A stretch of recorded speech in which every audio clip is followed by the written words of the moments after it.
Hey guys, it's Jim Bounds with Motorhome Rehab Ranch, and we're not going to be doing heavy work today. We're going to be out in the shop. We're going to do some theory here. We've had a lot of comments and questions about battery switching, battery electrical systems and stuff. So this one is going to be kind of a historical look back at all the years and how they changed the electrical system, because they did do a lot of different changes. And you could tell how they understood more about GMCs as they went along. First, hang on. Now you guys, I'm not Johnny Carson with his classic cup of coffee there and everything, but I found something. Remember when you were kids, your mom always said, drink a lot of water, it's good for you. Remember that? Well, now I'm in my 60s, I found out something really important. You need to drink a lot of water. It's important. It really makes you feel a lot better. So let's get started. Okay. 73 through 78. There were several different electrical systems. In 73, here's the generator. Well, General Motors really didn't know a whole lot about how to connect an APU in a motorhome or anything, so the generator needed its own battery. It had a small alternator in it. So what they did is they hooked this back battery back there in the back. This, by the way, we're talking about GM floor plan 26-foot coaches. If you're talking about transmodes, just throw the paper away. You may enjoy looking at this anyway. But they hooked this battery in the back only to the generator because ONAN says it needs a starting battery, and ONAN says there's a small alternator that will charge it. So they felt they were happy with that. Up front, they didn't have one. This is the engine battery, okay? But they didn't have just one battery up front. They had a second battery up front. I've been practicing trying to draw cubes. They had a second battery up front. The engine battery, well, let's call this an engine battery. The engine battery went to this side of the boost solenoid. This is the boost solenoid. This other battery went to the other side of the boost solenoid. Then from here, they had a 85 amp resettable circuit breaker, little black thing about the size of a silver dollar, about an inch thick. And then they went to the living area electrical system and all the fuses and went out from there. So this battery was only used living area electrical system. It was charged through the alternator. This goes to the alternator. This is your battery isolator, little fin thing up front. It went from here to this battery and from here to this battery. So that was the system. Looks good. Problem was, you didn't start the generator for a couple of months. Everybody wants to save the generator. If you didn't start it for a couple of months, the generator wouldn't start because the battery didn't get charged. So then you had to come up with a 25-foot jumper cable to jump this power over to that power. Early on, they figured out, wait a minute, this is not good. So let's do this. They said, let's come off right here after this circuit breaker, and let's go over here with an 8-gauge wire. Kind of a small wire. It was just really for putting a signal to charge that. You can't really jump through it, or you couldn't take the battery out because that wire's too small. This way, that battery could charge when you're driving. That battery could also charge when you have your power converter and you're plugged in. Power converter's here. It fed power to the fuse box, fed power to here, which fed power to there, and power to here. So that charged both living area batteries. Cool. Well, then somebody said, wait a minute. Holy man, we got wires going all over the place. It's 8-gauge wire right here. If that battery dies, somebody's going to try to start it, and they're going to try to start that generator through an 8-gauge wire. It's going to burn up, it's going to kill everybody. They're going to sue us. Not going to do that. So what they did was, here's how to erase this off. It's a big mess anyway.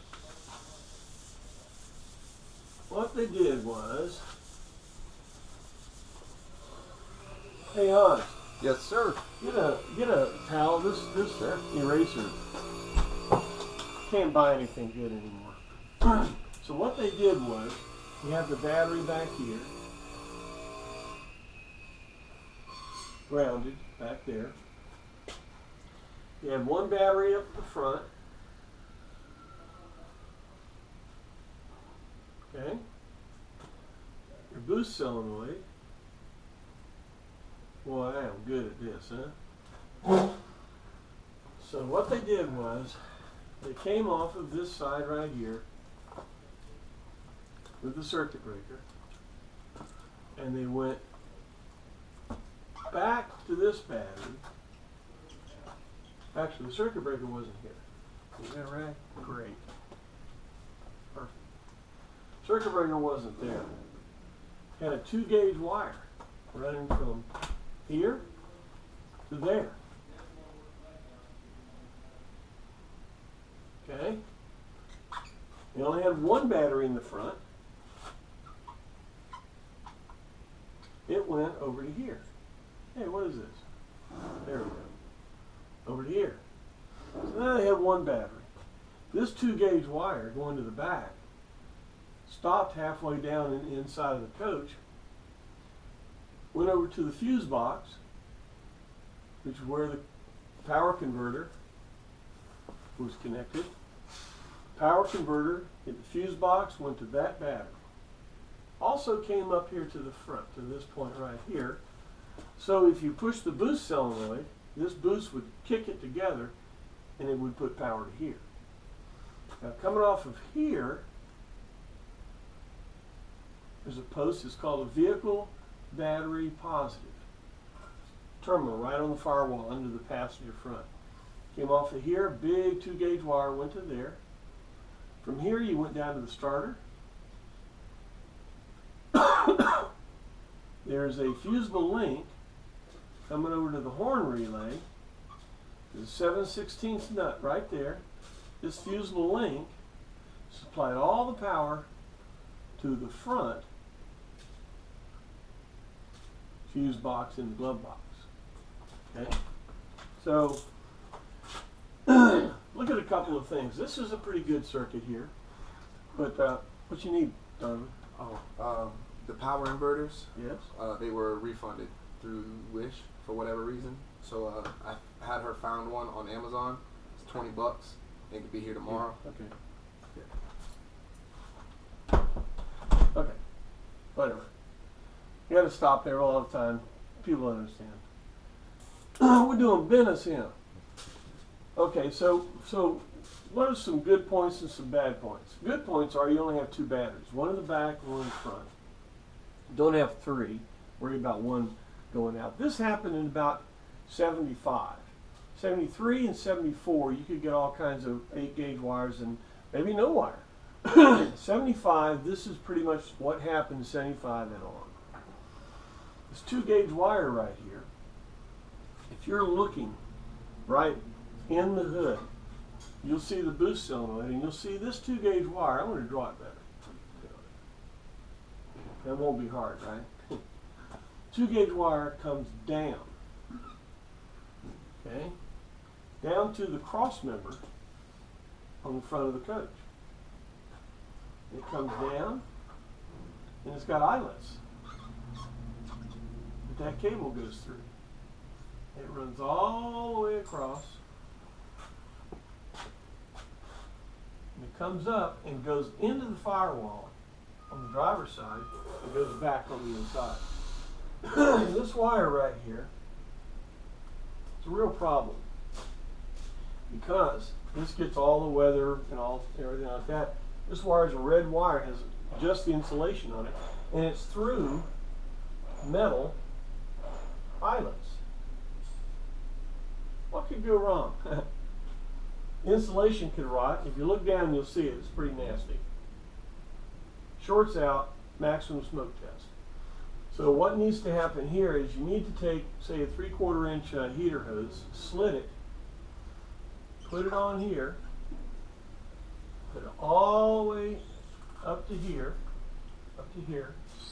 take it out of these eyelets, put a tie wrap around the cable, and put the tie wrap through the eyelet. That way the cable is not in something metal that would short out. If you had an accident in the front, this cable shorted out, that would probably start a fire. So you need to isolate that. Okay, that was the negative. One of the positives is, again, only 2 batteries. Okay, that's kind of cool. This thing's hardly writing. Look at that. There it goes. Negative is this wire needs to be protected. Now back here they had a circuit breaker, an 85 amp. It's black. It's a resettable circuit breaker. They had that here in case there was a smoke test. A lot of times these things would fry out and they won't work anymore. They're 40 years old. So this is a real problem. Okay? You need to insulate it. Alright, so coming off of this side, when you're going down the road, the battery isolator, it's a blue fin thing under the front hood, has 3 terminals on it. Okay?